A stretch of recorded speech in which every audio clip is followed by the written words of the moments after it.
Philipp, welcome. Hello from Berlin. Hi. Hello from Istanbul, Philipp. So you are our last speaker today, and I don't know, I'm sure you heard it because you are following news from Germany about Turkey very closely. I know it. So our government decided to go into 2 weeks lockdown, and today is the deadline. So I mean, I'll do it, but first of all, I want to thank all listeners to listen us, because I know that the lockdown will start at 7. People really show a lot of patience to listen us. So thank you, them, and you are the last speaker today. So I want to leave the screen to you, Philipp. Once again, welcome, and thank you for your support for the event. Thank you very much, Erhan. I really was wondering why you're in the office, because it's the last day, right?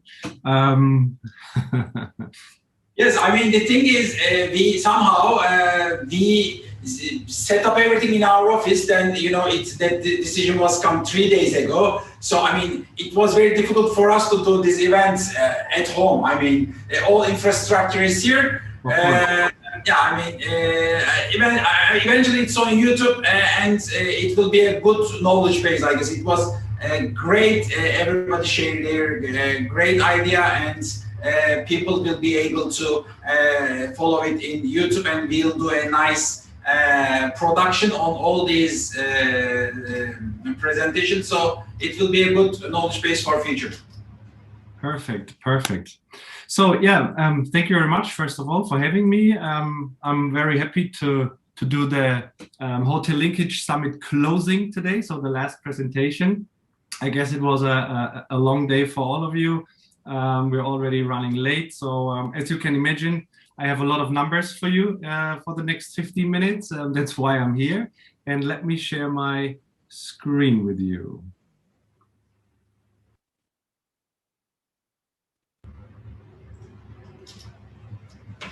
There we go.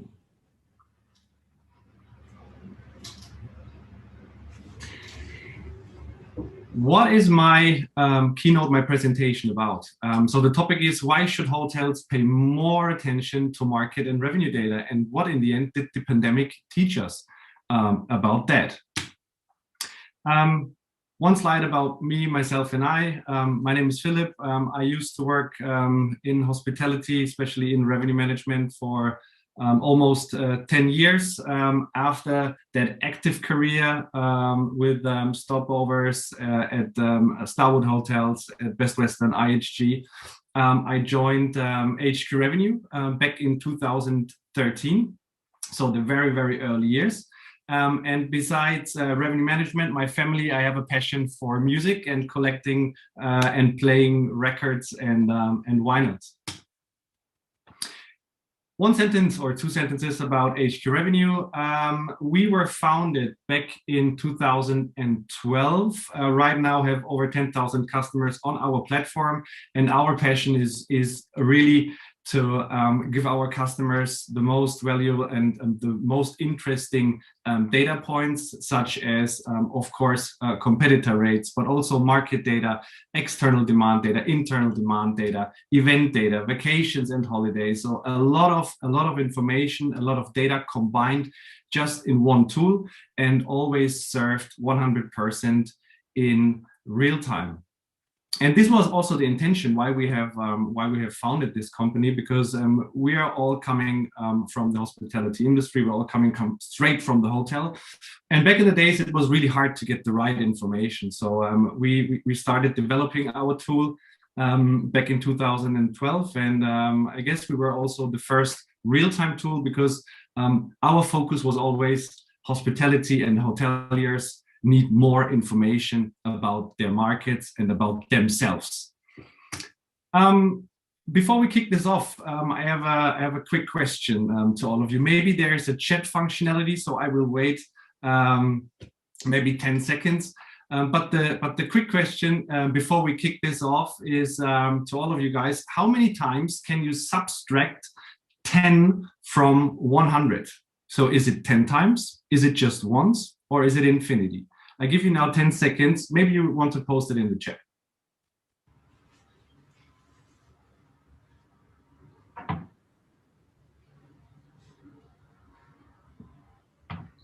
Is there answers, Erhan? As far as I see, there is no answers. Let me help you here. Philip bir soru sordu. Dedi ki 100'den 10'u kaç defa çıkardınız? 10 defa, bir defa, sonsuz defa. Yani hatırlıyor musunuz diye sordu. Bununla ilgili cevap bekliyoruz chatten. 10 defa mı çıkardınız, bir defa mı, sonsuz defa mı? There is no answer for now, Philip. Okay. If there is an answer, I'll definitely let you know. Perfect. So the answer is just once. And when you're wondering why the answer is just once, because if we subtract 10 from 100, there is only 90 left. So there is no more 100 to subtract, right? So the message here behind all that is that data is information, and information is power. And we need really to focus on the relevant data. Let's kick this off. We did a huge survey across our whole customer base. And the question is always, what is the most influential factors on pricing? And this is the result. So there was usually a scale from 0 to 10. We scaled it up from 5 to 9 so that you can have a better overview about these results. Let's kick it from the bottom. One important thing, but in this survey, not that much important, because that survey we did in a couple of weeks ago, so in the middle of this pandemic, is the buyer's origin. Brand new statistics here I found last week in the Economist is about, again, the buyer's origin and the trends towards domestic holidays. So what's going on here? What we see here is the air travel, the scheduled seats, and the percentage change from January 2020 on. So what we clearly can see that from February, from March, the whole both charts and lines in almost every market dropped down. But now it's about the time from February 2020 or April 2020 till now. And what we clearly can see is, especially for China, they're almost recovered yet. So they're on the zero line, on the red line, while all the other markets are definitely below that. When we talk about the international travel, mainly we're talking here about -100 for China, -100% for Australia. The US is coming, as we can see here, not yet on the domestic level, but we can see that it's coming, and all that data is very, very similar also for Europe. So it is very important to know where the travelers come from, if they are coming, but nevertheless, I think especially in these times, it's important that anyone is coming. Nowhere, it's not that much interesting where he's coming from. They need to come, right? But if your business, if your property, if your market depends on foreigners, on international travel, it is very important to have a closer look on the restrictions. There is an amazing information data source coming from Iata, which is the Iata destination tracker. I will provide you, for all who is interested in that, I will provide you the link where you can focus on the health indicators, the air travel, the destination, the regulations, and all that for really the whole world.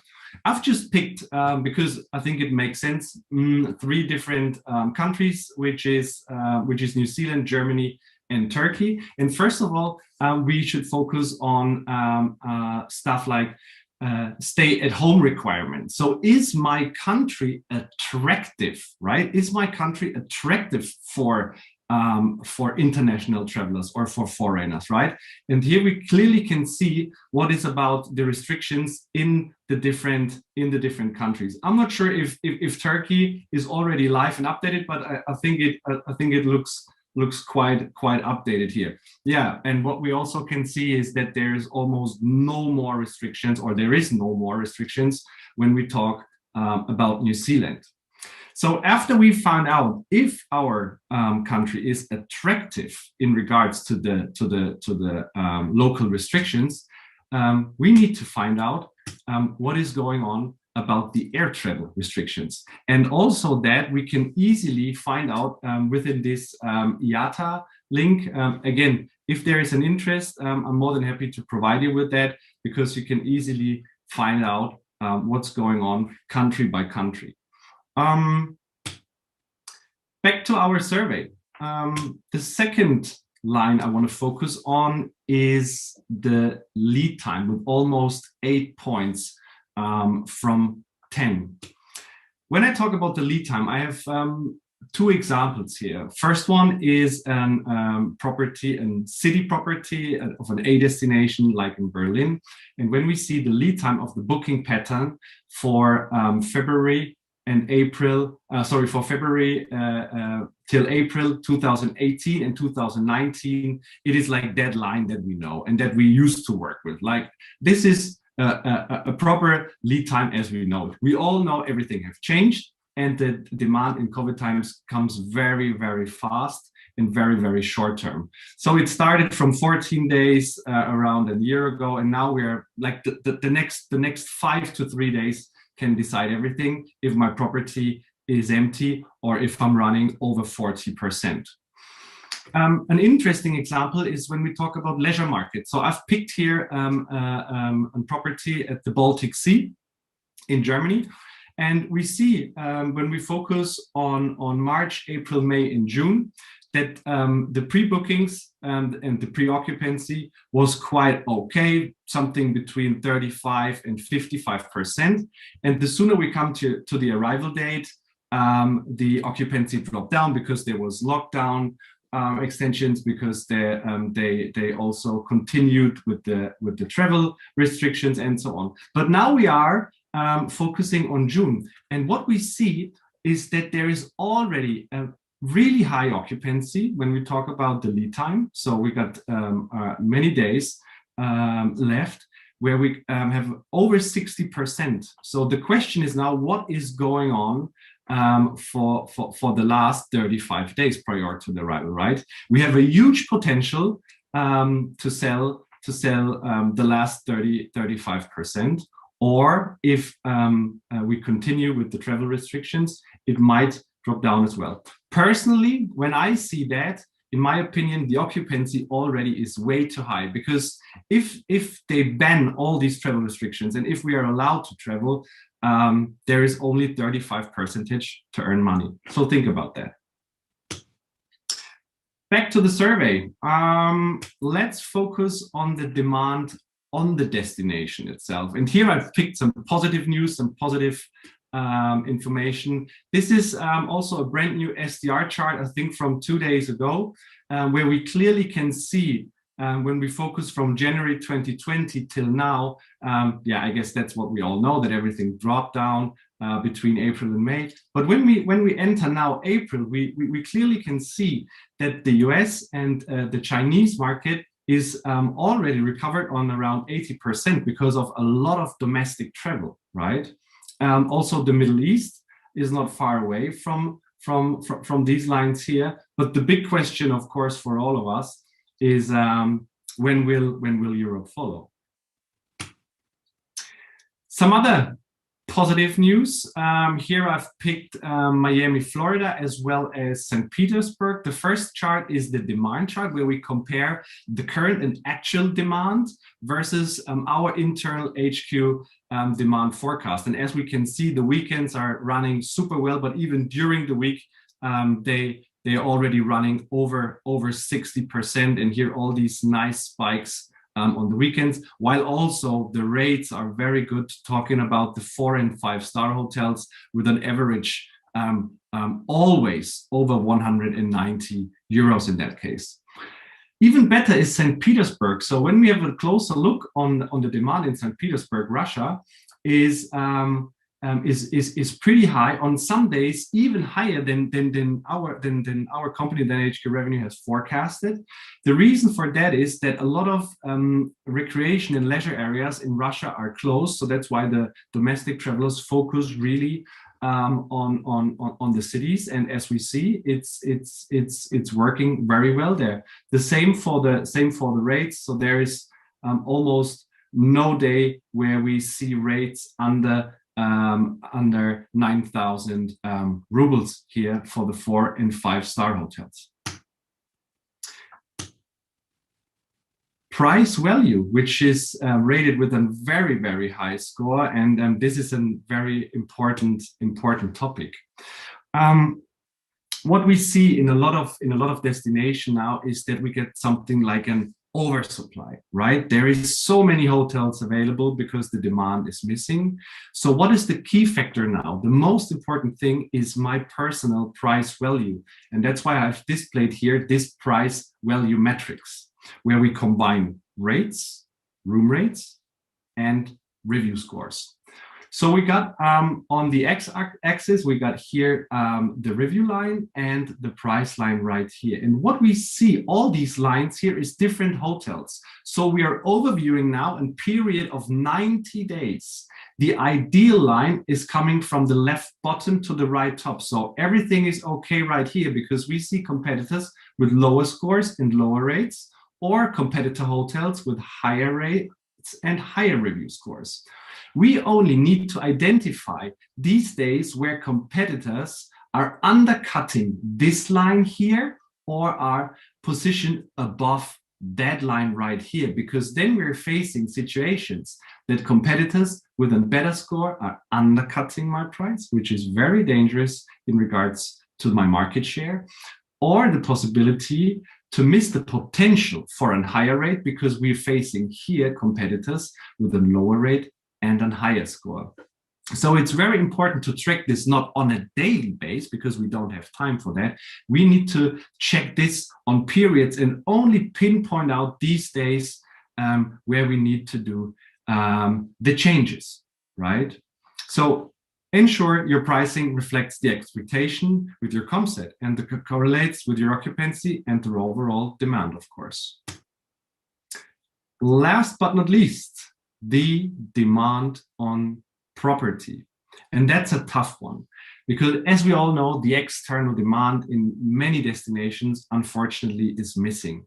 So we need to track the internal demand, so the real demand on my own property.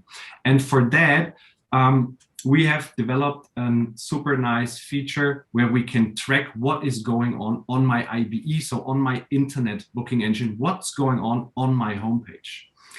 For some destinations, since more than 1 year, the cash flow is not there because they're not allowed to earn money, right? Because they're not allowed to welcome guests. So what we need to do now for the recovery mode, we need to do the best out of every booking. And the easiest way to earn more money is to save commissions, right? So how can we do that? We only can save commissions when we know that there is a huge demand on my page direct, so on my brand.com, on my homepage. And with this script, we easily can identify, first of all, the lookers. How many lookers do we have? How many visits do we have for up to 365 days in the future? But also the bookers, so the look to book conversion. So what we see here as an example, for the 3rd of June, there is 417 requests and a conversion rate from lookers to bookers of 9%. And if we see here higher numbers, for sure, that's an indicator that maybe for that arrival date, we don't need any third parties because we can sell this day direct and earn more money while we lower the commissions, right? So very important to know what's going on, not externally, but what's going on internally on my own and single property. When we talk about the recovery mode now, I guess many of you will agree that these times where we changed rates 20 times for just one single arrival day on a day are over for many destinations because the demand is missing. So our focus, and that's what we want to tell you is that you should focus on the trends, and that's why we've developed a feature which is called the future pricing tunnel. So you need to identify just the trends. Where is the market going for the next 90 days? Is the market going up or is the market going down? So I can see here line by line every competitor's movements overall for the whole month. Because imagine you think about dropping your rates while the whole market is going up. That's for sure the wrong strategy. So, and clearly an easy overview to see where are we going to, right? This is the most important one, because we don't need to change rates these days 20 times just for the arrival date. Just follow the trends that you're not missing these. Bring it all together.